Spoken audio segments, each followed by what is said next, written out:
படிச்சிருக்கானான்னு கேளுங்க. 11வது படிச்சிருக்கியா? என்ன சார் 11வது படிக்காம எப்படி சார்? கூட கூட பேசாத. 11வது படிச்சிருக்கியா? படிச்சிருக்கேன் சார்.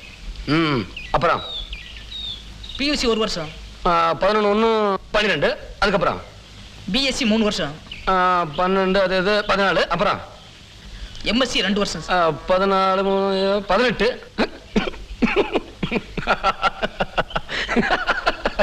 என்னப்பா இது? என்ன படிச்சிருக்கீங்க? 18வது படிச்சிருக்க. 18வது படிச்சேன்னு சொல்ல வேண்டியதானே?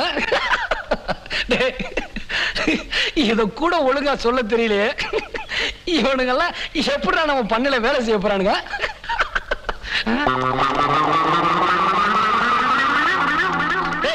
எதுக்குடா எல்லாரும் ஓடுறானுங்க? படிச்சா மட்டும் பத்தாதுங்க.